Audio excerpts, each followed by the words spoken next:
저는 오늘 그 본문을 가지고 주님을 위한 순복이라는 제목으로 여러분과 좀 은혜를 나누고자 해요. 사실은 2장 11절부터 끝절까지는 다 주님을 위한 순복에 대한 내용입니다. 특별히 이제 11절부터 17절은 이 국가에 대하여, 본문에 보니까 여러분 보세요. 17절에 보니까 왕을 존대하라. 이 왕에 대하여. 또 14절 보세요. 총독에게 하라. 우리한테 지금 없는 관리들이에요. 또 13절에 보니까 또 왕 이게 나오죠. 제가 하나님 하시는 일에 항상 좀 놀라워해요. 왜냐하면 11절부터 11절은 신자와 국가 간의 관계가 어때야 되는가 하는 좀 무거운 주제인데 지금 초등학생도 있고 그래서 이게 과연 어떤 메시지를 주시려고 이러나 아직 좀 기대가 좀 되고 또 두렵기도 합니다.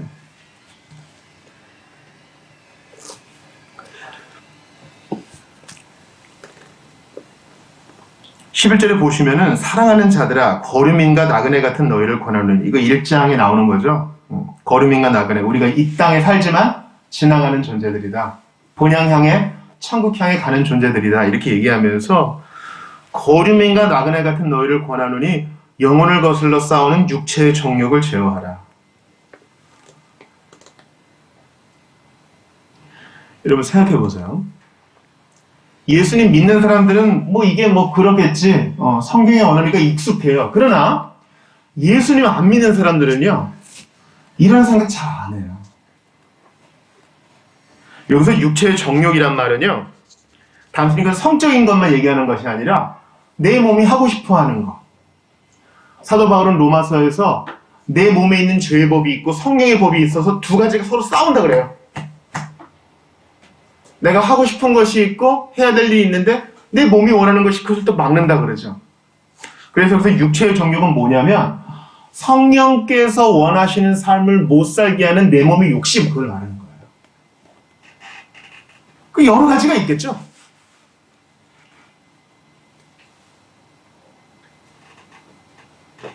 지나친 성욕에 빠진다든지, 도둑질을 한다든지, 거짓말을 한다든지, 남의 생명을 신체를 해야 한다든지, 십계명에 관련된 것이겠죠. 그런데 예수님 안 믿는 불신 세상은 육체의 정욕을 제어하란 말 잘 안 해요.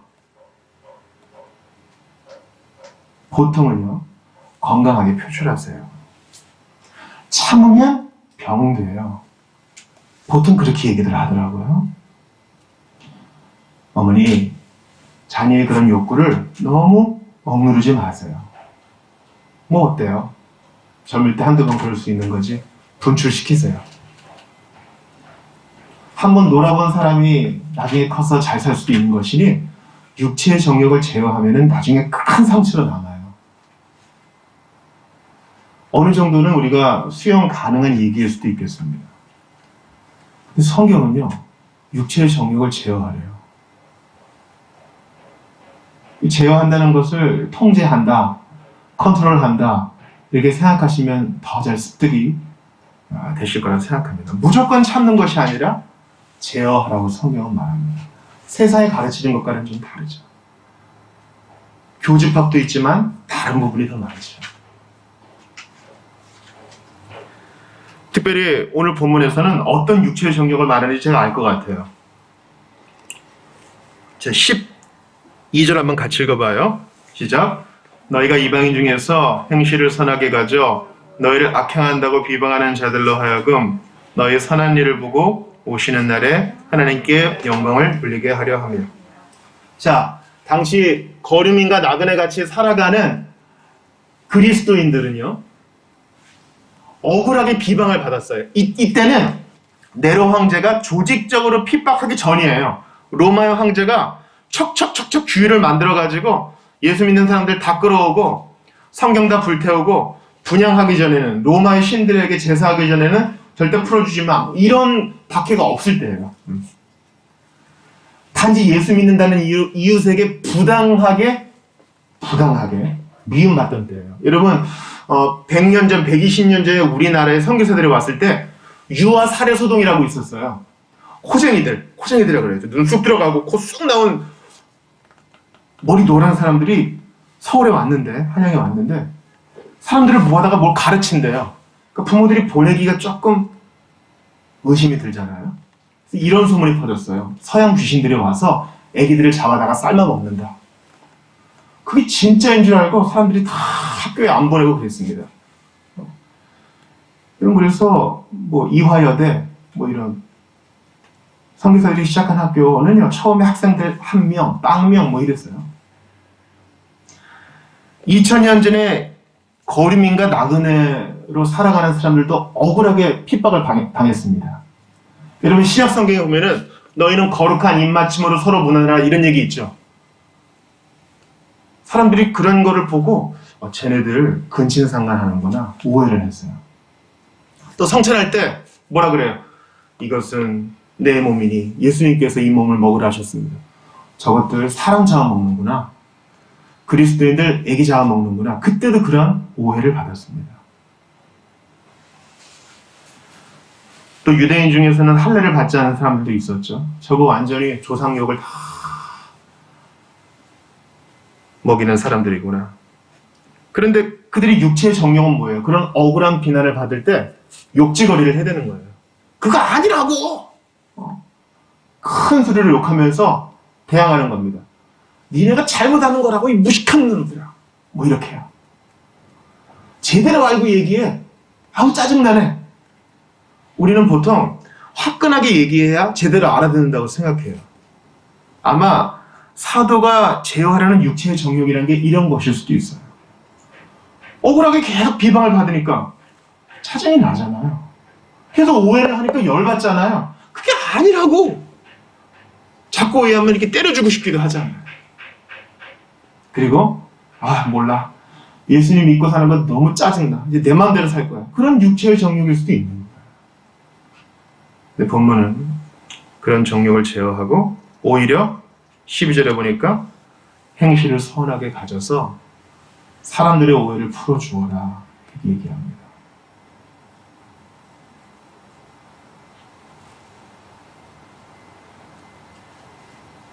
13절에 보니까 인간의 모든 제도를 주를 위하여 순종하되 혹은 위에 있는 왕이나 총독에게 하라 그렇게 얘기합니다. 그들에게 임한 육체의 정욕이 또 하나 있어요. 지금 사도 바울은 베드로와 함께 선교하고 있을 때 지금 베드로전서의 배경은 로마 시대죠. 로마 시대 때는 여러분 대부분이 노예였어요. 로마 시의 대부분의 사람이 노예였다 그래요. 6천만 명의 노예가 있었다 그러죠. 근데 그 중에 예수 믿는 사람이 생겨난 거예요. 또 여인 중에 예수 믿는 사람이 생겨난 거예요. 이름도 안 불러주던 여인들 중에. 또 어린이들 중에 예수 믿는 사람들이 생겨난 거예요. 당시에 어린이들은 인권이란 게 없었습니다. 또 소모품 취급되던 군인들 중에 예수 믿는 사람들이 생겨난 거예요. 그런 사람들이 어떤 메시지를 들었습니까? 복음 안에는, 예수님 안에는 차별이 없다.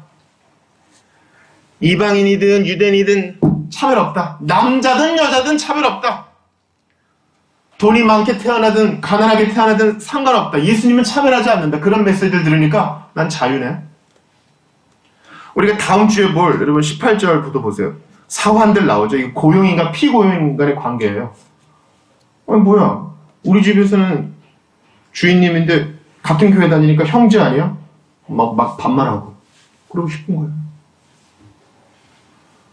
여러분 부모님과 같이 교회 다닌다고 집에 딱 와서 김지영 형제님 뭐 이렇게 안 하잖아요. 복음을 믿고 갑작스런 자유를 얻게 된 그들에게는 여전히 제어해야 될 육체의 정욕이 있어요. 어떤 겁니까? 권위를 존중해야 되는 그런 육체의 정욕의 제어가 필요했던 것입니다. 뭐야? 예수님 안에 다 하나고 차별이 없다 그러는데 로마의 황제는 우리 위에 군림하네? 싹 갈아엎어버려. 싹 갈아엎어버려. 우리 폭동을 일으키자. 사도는요, 주를 위하여 순종하라 그렇게 얘기합니다.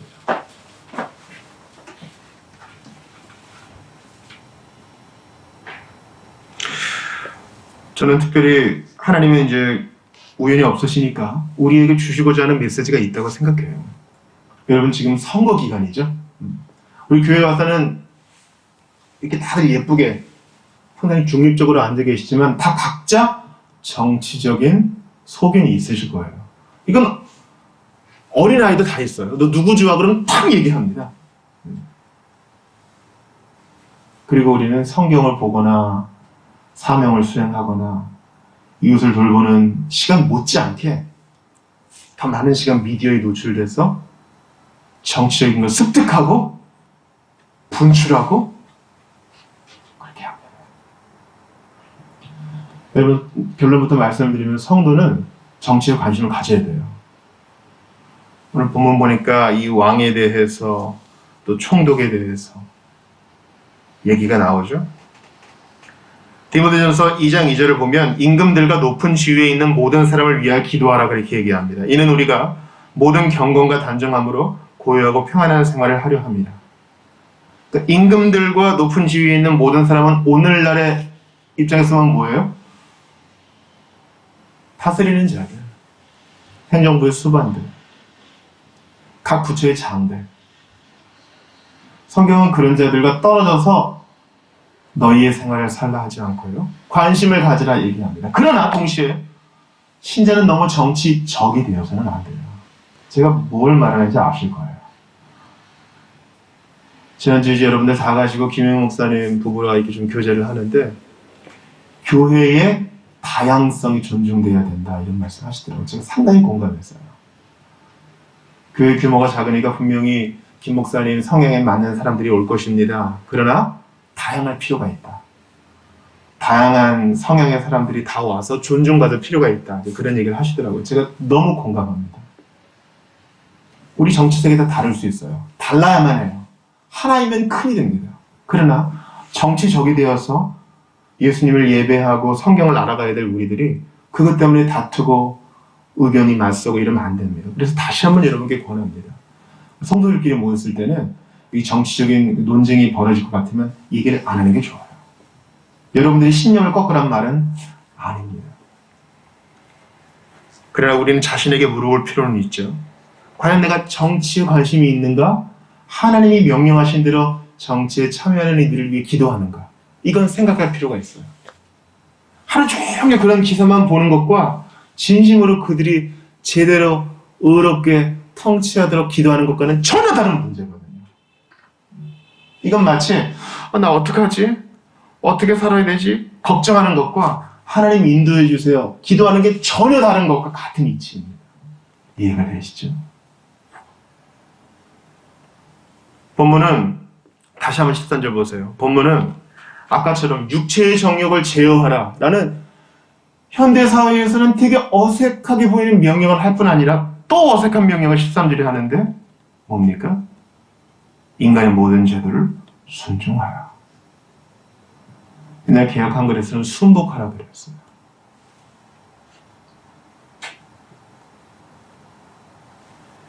예수님은 마태복음 22장 21절에서 이렇게 말씀하시죠.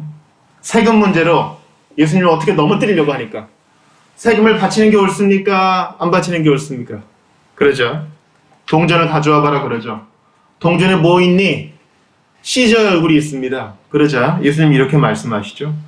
이르되 가이사의 것이니이다. 이에 이르시되 그런즉 가이사의 것은 가이사에게 하나님의 것은 하나님께 바치라 하시니. 하나님의 나라는 이 땅에 속한 것이 아니라 하늘에서 내려오는 것이므로 주님은 이 땅의 권위를 순종하시고 순복하라고 말씀하시는 겁니다. 이 땅의 힘의 권세를 인정하는 것입니다. 여러분과 한번 성경을 찾아보겠어요? 자, 로마서를 찾아볼게요. 베드로전서 2장을 딱 꽂아 넣으시고 로마서를 찾아보겠습니다.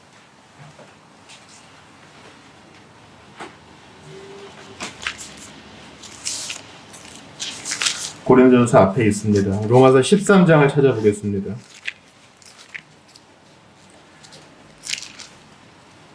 같은 문제에 대하여 베드로와 바울이 똑같은 얘기를 하고 있다는 것을 우리 좀 기억하면서 좀 긴 본문이지만 1절부터 7절을 같이 보겠습니다.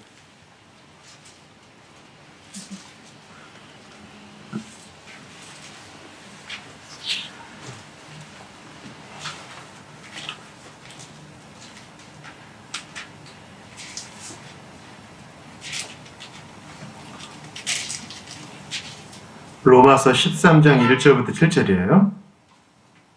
자, 베드로가 인간의 모든 죄들을 주를 위해 순복하라 그랬는데 바울은 이 문제에 대해 어떻게 얘기하는가 같이 읽어볼게요. 합독합니다. 시작. 각 사람은 위에 있는 권세들에게 복종하라. 권세는 하나님으로부터 나지 않음이 없나니 모든 권세는 다 하나님께서 정하신 바라. 그러므로 권세를 거스르는 자는 하나님의 명을 거스름이니 거스르는 자들은 심판을 자취하리라. 다스리는 자들은 선한 일에 대하여 두려움이 되지 않고 악한 일에 대하여 되나니 내가 권세를 두려워하지 아니하려느냐. 선을 행하라. 그리하면 그에게 칭찬을 받으리라. 그는 하나님의 사역자가 되어 내게 선을 베푸는 자니라. 그러나 내가 악을 행하거든 두려워하라. 그가 공연히 칼을 가지지 아니하였으니 곧 하나님의 사역자가 되어 악을 행하는 자에게 진노하심을 따라 보응하는 자니라. 그러므로 복종하지 아니할 수 없으니 진노 때문에 한 것이 아니라 양심을 따라 할 것이라. 너희가 조세를 바치는 것도 이로 말미암음이라. 그들이 하나님의 일꾼이 되어 바로 이 일에 항상 힘쓰느니라. 모든 자에게 줄 것을 주되 조세를 받을 자에게 조세를 바치고 관세를 받을 자에게 관세를 바치고 두려워할 자를 두려워하며 존경할 자를 존경하라. 명확하죠? 인간이 세운 모든 제도에 순종하라는 이유는 하나님이 그걸 세우셨기 때문이에요. 그래서 여기 본문에 보니까 권세를 행하는 자, 그 사람이 예수 믿는지 안 믿는지 몰라요. 근데 여기서 뭐라고 얘기해? 하나님의 사역자라고도 얘기하고 하나님의 일꾼이라고도 얘기합니다. 우리 보통 하나님의 사역자 일꾼 하면은 교회 직분자를 얘기하는데 하나님은 그렇게 얘기하지 않아요. 고레스는 나의 종이다. 이렇게까지 얘기하세요. 그러므로 우리 시각을 확장할 필요가 있어요. 하나님은 교회에서 제일 잘 다스리시죠. 선명하게. 그러나 우리 주님은 온 우주의 하나님이세요.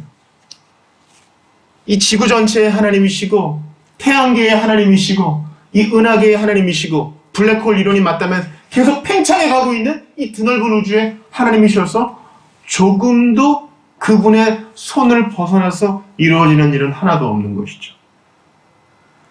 찾지는 않겠지만 예레미야 29장 7절에서도 구약에서도 이렇게 얘기합니다. 이제 딴 나라로 포로로 잡혀간 그 백성들에게 주님이 예레미야를 통해 이렇게 말하거든요. 들어보세요. 너희는 내가 사로잡혀 가게 한 그 성읍의 평안을 구하고 그를 위하여 여호와께 기도하라. 이는 그 성읍이 평안함으로 너희도 평안할 것입니다. 예수님 안 믿고 하나님 안 믿는 엉뚱한 나라에 포로로 잡혀왔거든요. 근데 그 나라를 위해서, 그 도시를 위해서 기도하라는 거예요. 여러분, 서울을 위해 기도하세요? 여러분 살고 있는 수원시를 위해 기도하세요? 여러분 살고 있는 송파구를 위해 기도하세요? 본문은 그렇게 하라고 얘기합니다. 하나님 선거판 너무 지저분해요. 초등학생들 싸우는 것 같고요. 너무 조작이 많은 것 같고요. 너무 몰아가기가 있는 것 같고요. 너무 격이 낮은 것 같고요. 관심을 가지지 않으면 제일 편해요. 그러나 주님은 그렇게 하지 않고 거기에 하나님의 뜻이 있어서 어떻게든 주님이 인도하시니 너희는 그것에서 차선을 찾으라. 주님이 말씀하십니다. 바울에게 함부로 하는 대제사장에게 바울이 대듭니다. 주님이 너에게 심판을 내리실 것이다. 근데 사는 사람들이 얘기하죠. 저 사람 대제사장이야. 그러니까 바울이 태도를 바꿉니다. 존중은 한다. 주님은 이러한 태도가 바로 앞에 장. 너는 택한 족속이요 왕같은 제사장이며 그의 소유된 백성이니 이는 그의 아름다운 덕을 선포하게 하려 하심이라. 주님의 덕을 선포하기 위해서 복종하라고 얘기하는 겁니다. 이해가 됐어요? 주님의 아름다운 덕을 선전하기 위해서 길거리에 나가서 복음을 전할 수도 있죠. 그러나 그것은 짧은 시간입니다. 주님의 아름다운 덕을 선포하기 위해서 전도지를 나눠줄 수도 있어요. 그러나 그것은 짧은 시간이라고요. 우리는 우리의 행함과 생각과 태도로 순복하는 태도로 주님의 아름다운 덕을 선전할 수 있어요. 악을 도모하지 않고 하나님의 주권을 인정하는 태도로 주님의 덕을 선전할 수 있다고요. 놀라운 관점의 변화인 것입니다. 신약성경은 그리스도인은 누구나 자신이 살고 있는 나라에서 선량하고 유용하고 충실한 시민이 되라고 얘기합니다. 네, 보세요 여러분. 우리는 나라를 잃어본 적이 없죠. 헬조선, 더러운 세상, 떠나고 싶고 다 망해버리면 좋겠다. 이런 말이라도 생각이라도 함부로 해서는 안 돼요.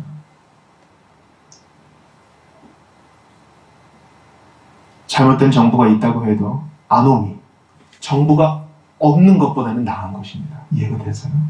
주님이 우리에게 이런 통치제재를 허락하신 이유는 우리로 하여금 고요하고 평안한 생활을 하려 함이라고 디모데전서 2장 2절에 말하고 있죠. 가끔 난민들 골칫덩이가 되는 것을 보지 않습니까? 우리나라는 더 이상 난민을 받지 않습니다. 독일 수상이 선포할 때 많은 사람들이 우는 거 보지 않으셨습니까? 난민이 되어서 배에 제대로 타지 못해가지고 떠내려온 아기를 보지 않습니까? 그런 무정부 상태는 질서가 없는 것이요. 그것은 질서의 하나님이 좋아하는 것이 아닙니다. 그러므로 큰 그림으로 보세요. 권위의 하나님께서 질서를 세우시기 위해 인간의 제도를 통해 인간 통치자를 통해 일하시니 그것을 인정하는 것이 주님의 아름다운 덕을 선전하는 것입니다. 그러나 여기서 이제 멈추면 안 되겠죠. 여기까지 들으시면 김지현 목사가 친정부 인사구나 이렇게 생각할 수도 있으시겠어요. 지금 정부 하는 일은 다 옳다 이렇게 얘기하는 것인가 생각할 수 있어요. 그러나 여러분 성경은요 거룩한 불복종도 얘기합니다. 여러분 따라해 보세요. 거룩한 불복종. 예를 한번 들어보죠. 세례 요한이 어떻게 죽임을 당했습니까? 소반에 목이 잘려가지고. 왜 옥에 갇혔습니까? 헤롯이 자기 동생의 부인을 가로챈 것 때문에 그 윤리적으로 옳지 않습니다. 당신은 하나님이 세우신 자니까 하는 일이 다 옳습니다. 이렇게 하지 않고 잘못된 것은 거룩한 불복종으로 맞서는 것이 바로 신자의 책무입니다. 조금 더 짐이 늘었죠. 다 싫어. 다 썩었고 나는 관심 없어 하고 등을 싹 돌리면 좋아요. 그러나 주님은 그렇게 하지 않으셔요. 변화산에서 엘리야도 나오고 모세도 나오고 너무 좋죠. 여기다 초막 살고 싶죠. 그러나 주님은 내려가자. 그 산 밑에 귀신 들린 아이가 있으니 가서 할 일이 있다. 내려갑니다. 밤 깊도록 동산 안에 주와 함께 있으려 하나. 그 뒤에 뭐예요? 그런 세상에 할 일 많아서 날 가라명하신다. 주님은 이 복잡한 세상에 우리를 보내셔서 어떻게든 중도를 지키며 살게 하세요. 예수님의 제자들을 생각해 보세요. 열심당원들이 있어요. 쿠데타를 일으키는 자들이죠. 마태와 같이 친정부 인사도 있어요. 예수님은 좌파와 우파를 다 데리고 다니셨다고요. 그러나 그분은 분별하며 사셨어요. 그리고 우리에게 말씀하십니다. 너도 그와 같이 알아. 이러한 거룩한 불복종은 다니엘서에서 너무 잘 나오죠. 다니엘서 3장에 보면은 그리 아니하실지라도 그 누가 얘기한 거예요? 다니엘의 세 친구 사드락과 메삭과 아벳느고가 절해 안 합니다.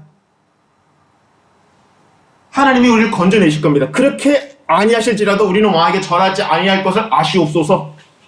아니 지금 불구덩이에 던져질 애들이 용사보다 더 당당해요. 그런 거룩한 불복종. 다니엘 5장과 6장에도 보면은 다니엘 자신도 왕에게만 절하라. 안 그러면 사자굴에 넣어버릴 것이다. 그래도 끝까지 하루에 3번씩 기도하죠. 거룩한 불복종입니다. 그러고 보니까 우리가 전에 출애굽기 강의할 때 출애굽기 1장에서 산파들 나왔죠. 왕의 이름은 안 나왔어도 산파들의 이름은 나왔어요. 산파들이 거룩한 불복종을 합니다. 어떻게 합니까? 애굽 왕이 산파들을 꼬시잖아요. 명령을 내리잖아요. 히브리인들 아들 낳으면 다 죽여. 그러나 안 해요. 안 죽여요. 그리고 거짓말을 합니다. 히브리 여인들은 힘이 좋아가지고 우리가 도착하기 전에 애를 다 낳아버립니다. 거룩한 불복종. 정부에서 하라고 한 대로 다 하는 것이 하나님이 원하시는 게 아닙니다. 하나님보다 더 큰 권위는 없어요. 정부 인사들, 권세자들은 하나님께 잠시 잠깐 힘을 부여받아 일하는 청지기일 뿐입니다.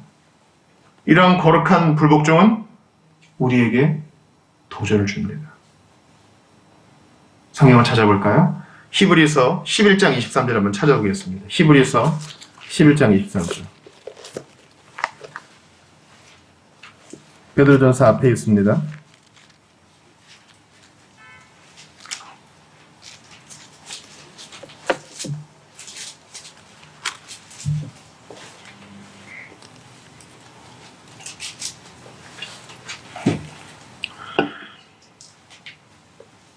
같이 읽어요. 믿음으로. 히브리서 11장 23절 시작. 믿음으로 모세가 낳았을 때에 그 부모가 아름다운 아임을 보고 석 달 동안 숨겨 왕의 명령을 무서워하지 아니하여. 여기 거룩한 불복종 나오죠. 왕의 명령은 뭡니까? 히브리 아이들, 남자애들 다 죽여. 나일강에 던져버려. 그러나 그것이 옳지 않고 하나님의 뜻에 부합되지도 않기 때문에 거룩한 불복종을 하는 거예요. 이게 신자의 삶입니다. 하나님이 세우신 권세를 존중하고 모든 제도에 순복하되 하나님의 뜻과 부합하지 않으면 불복종하는 거예요. 이건 여러분 말처럼 쉽지 않아요. 대단히 어려운 일입니다. 그러나 주님은 어떻게 하든 이것을 해내라고 우리에게 요구하시고 힘을 주시겠다고 약속하십니다. 이러한 과정을 통해 마태복음 5장 16절의 말씀이 이루어지는 거예요. 이같이 너희 빛이 사람의 빛 비치게 하여 그들로 너희 착한 행실을 보고 하늘에 계신 너희 아버지께 영광을 돌리게 하라. 여기서의 착한 행실은 먹을 거 주고 가난한 자 돕고 이런 것도 포함되지만 이 착한 행실은 뭐예요? 이런 분별력 있는 태도. 하나님이 세운 권위를 인정하되 잘못된 것에 대해서는 용감하게 그건 잘못된 겁니다. 이게 바로 나그네와 거류민으로 사는 우리에게 요구하시는 하나님의 명령인 것입니다. 이렇게 인간이 세운 제도를 주님을 위하여 순복하라고 얘기한 베드로 역시 사도행전 4장과 5장에 보면 사람보다 하나님께 순종하는 것이 마땅하니라 이렇게 얘기합니다.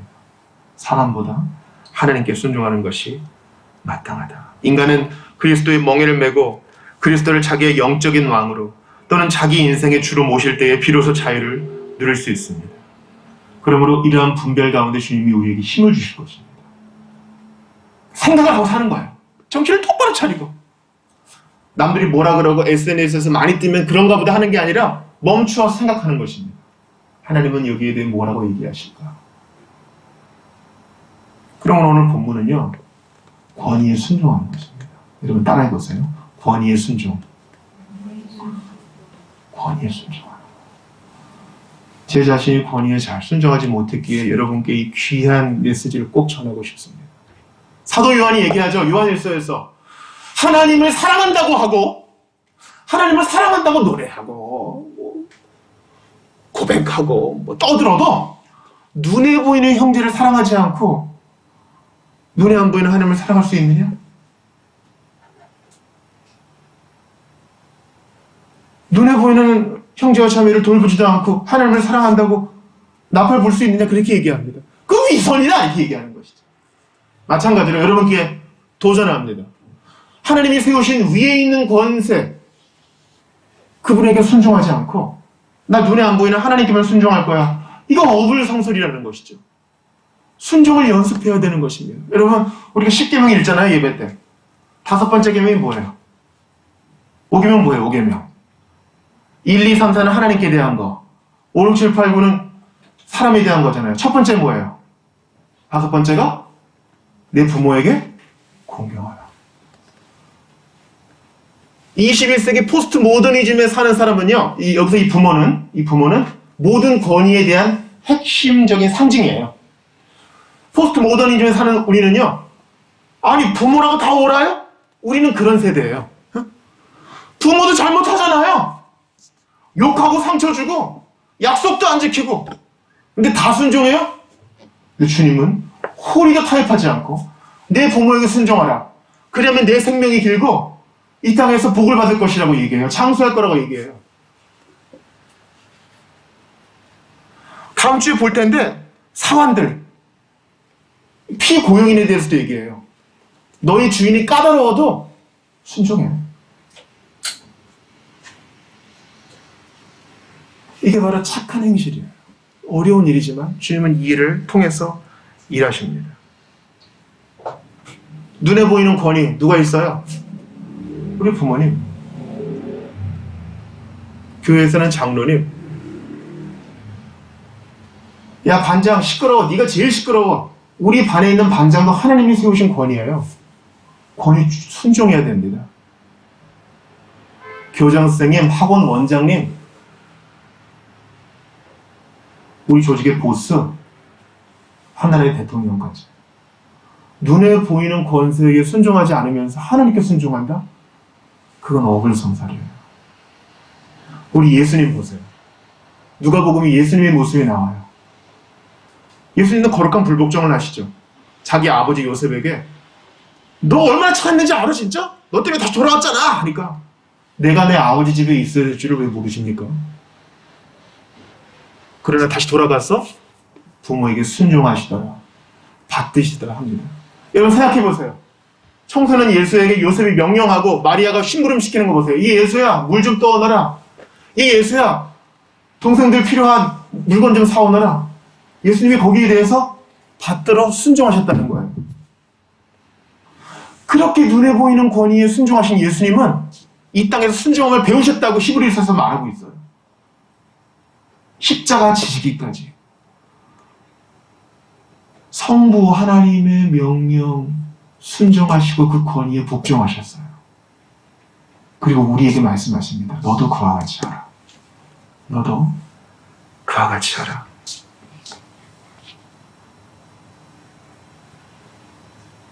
이러한 순종과 분별을 통해 주님은 영광을 받으시고 전도를 이루십니다. 여러분 교회 성장에 대해서 초조한 마음이 있으세요? 하나님은 조금도 초조해하지 않으세요. 오늘도 주님은 본질을 건드리십니다. 어쩌면 길거리에서 물티슈 만장을 나눠주는 것보다 우리가 분별력 있는 태도로 권위에 순종하며 거룩한 불복종을 하며 예수님을 나의 왕으로 인정하며 사는 게 더 큰 전도의 나팔을 불지도 몰라요. 그리고 교회 역사는 그게 옳다고 얘기해 줍니다.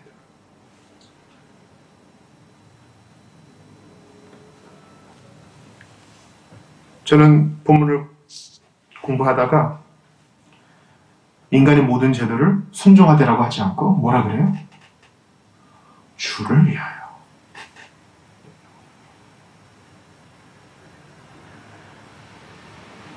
이 대단히 나이브한 얘기 같은데 주를 위하여 때문에 다 용서가 돼요. 이 제도가 얼마나 편협한지 아세요? 이번에 만든 법이 얼마나 엉터리인 줄 아세요? 주를 위하여. 당신이 순종하라고 한 우리 부모, 그 어떤 인간들인지 아세요? 주를 위하여. 우리나라에서 하나님이 권한을 줬다고 하는 그 지도자들 어떤 인간인지 아세요? 주를 위하여. 우리 반 반장캐 얼마나 망나니인지 아세요? 주를 위하여. 살아도 주를 위하여 살고 죽어도 주를 위하여 죽습니다. 그러므로 권위에 복종할 뿐만 아니라 용감하게 불복종하기도 하는 것입니다. 주님이 그런 힘을 우리에게 주실 것입니다. 대충 부안해동하는 삶이 아니라 한 사람의 생각을 가진 다니엘의 세 친구처럼, 다니엘처럼, 히브리 3파처럼, 바울처럼 베드로처럼 우리 주님을 최고의 권위로 모시고 주님이 세우신 권위에 복종하며 또 용감하게 불복종하며 분별하며 나아가는 여러분들 다 되시기를 주님의 이름으로 축복합니다. 우리 한번 같이 눈을 감읍시다. 우리 좀 묵상으로 기도할 때요, 오늘의 설교가 단순하게 말 잘 들으래, 그거 아닙니다. 여러분. 생각을 하고 분별을 하는 거예요. 뿐만 아니라 우리 예수님이 그렇게 하신 것을 기억하라는 거예요. 말도 안 되는 재판을 하실 때 빌라도의 권위를 인정해 줬어요. 너 네 할 일 해라. 로마 군인들이 권위를 가지고 예수님의 등을 후려칠 때 예수님 피하지 않으셨어요. 우리 그분을 조금더 닮아가기 원합니다. 말도 안 되고 이해도 안 돼도 주님을 위하여 하면 아름다운 일입니다. 주님을 위하여 살기도 하고 죽기도 하는 내가 되게 하시고, 나 같은 거 위하여 십자가 달리신 예수님을 위하여 이것도 하고 저것도 하게 하소서. 불만과 불평과 전복의 목소리가 있을 때 예수님을 위하여 한 번 더 생각하고 분별하는 내가 되게 해달라고, 그것이 큰 전도의 나팔이 되게 해달라고 오늘 주신 말씀 붙들고 조용히 한번 같이 기도합시다. 하나님 아버지, 참 어려운 말씀이었습니다. 까다로운 말씀이었습니다. 특별히 모두가 민감해하는 이 정치에 대한 것인데 주님을 사랑하기, 주님을 사랑하기 위한 것들, 주님 말도 안 되는 상황을 견디는 것도 주님,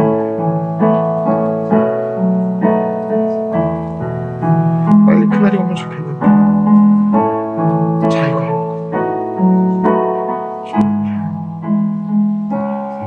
부당한 대우를 참고 이겨내는 것도 주님 없이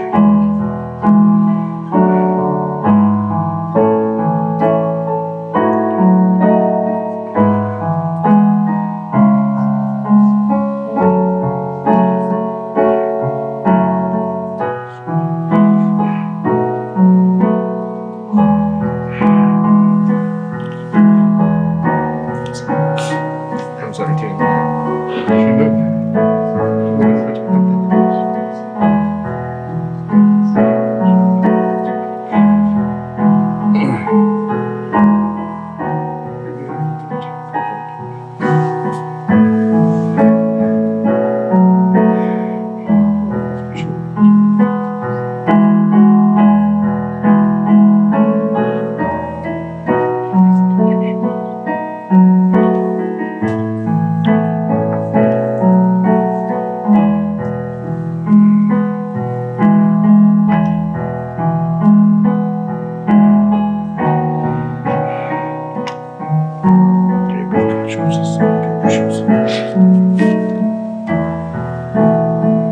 주 하나님, 말도 안 되는 상황을 견딜 때에도 예수님을 위하여 그리할 수 있도록 도와주시옵소서.